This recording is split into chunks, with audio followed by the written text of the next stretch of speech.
2020. Then you have Pittsburgh making it back, and for the first time since 2011, this is the first time they're facing a Heisman Trophy candidate, and it's the first time they'll be facing Walker in general because he's a transfer from Wake Forest. We are watching fans from across the world. All eyes are on hole 18. It's one of the jewels in the triple crown of harness horse racing. A shaky first couple of series for the Ohio State Buckeyes, but they were able to find their rhythm, and it carried them to a 59-7 win. Haskins was training in South Florida with other Steelers teammates. I want to transition, of course, to what people are saying. Travion Henderson had a heck of a game last week, beating that 49-year record, Archie Griffin's record. A former cheerleader, so she might be cheering the loudest. Heading into tonight's championship game against Lakewood St. Ed's, you can see the sign behind me, Canton, here they come. The Buckeyes have a bye next week, but will be back in action against Indiana in Bloomington. For Spectrum News, I'm Olivia Wile. Ohio State senior Tyreek Smith didn't play football until he was a junior in high school. I actually remember when I got offered from Ohio State. It was my dad's birthday. Despite his late start to the sport, the defensive end was a powerhouse for the Buckeyes right away, playing in all 14 games as a true freshman. Yeah, it seems like it was just yesterday, like I was just walking in the door, but yeah, it just went so fast. Today is senior day for the Buckeyes, which means this could be the last time Tyreek plays in the shoe if he doesn't use his extra year of eligibility because of COVID-19, given to every NCAA student athlete. I'm not taking anything for granted. I'm trying to go out there, play my heart out, and shoot for the last time. Throughout the years, the Cleveland Heights native has battled injuries. He also tested positive for COVID-19 in January, right before the national championship game. But there to support him through it all, his parents, Michelle and Randy. We're so proud of him, and this has been a real journey. The couple says it was nerve-wracking dropping their youngest off at Ohio State, having to trust the coaching staff would take over from there. You kind of feel like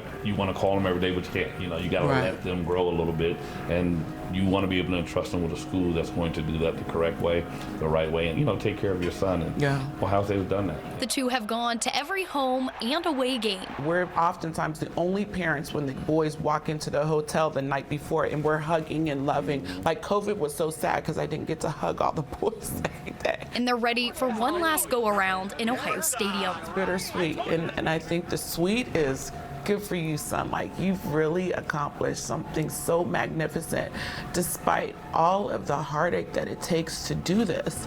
But the sadness is, he's my baby. And Tyreek can't say thank you enough. Thank you. Thank you for my parents, for my parents' support. Their support is huge in my life. I think they're the backbone, to where I am right now. And senior day festivities start before kickoff, which is at 12 p.m. Chuck? Oh, very cool. So, Olivia, what was it like meeting his family? Chuck, as you can see, it was a very emotional interview. They were so great. Both of his parents were college athletes themselves. They played college basketball, so they know how much work it takes to play at the college level. I also want to mention I was a college athlete. I was a swimmer, and a lot of what they were saying about Tyreek are things that my parents would say to me.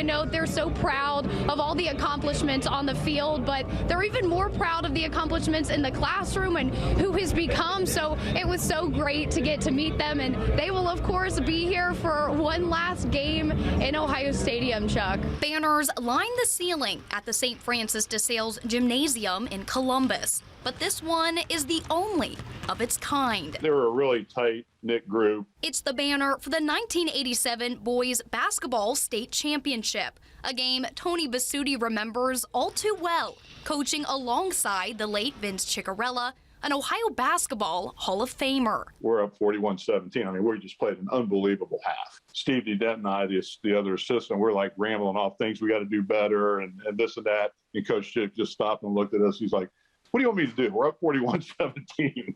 Now, more than 30 years later, a new coach and a new team will have their shot to bring a second state basketball title to the school at the same arena as the 1987 team. That's a long time, so I think the time is now. Just as Basutti describes the 87 team, senior Desmond Watson used the exact same words to describe his team. I think this group is special because we're so tight-knit, we're so together.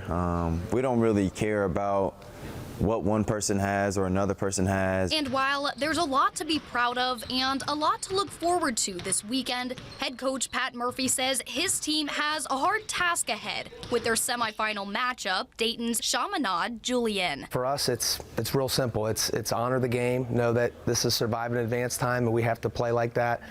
Respect, but never fear our opponent, and leave everything on the floor. The same floor the Stallions once made history on and hope to do so again.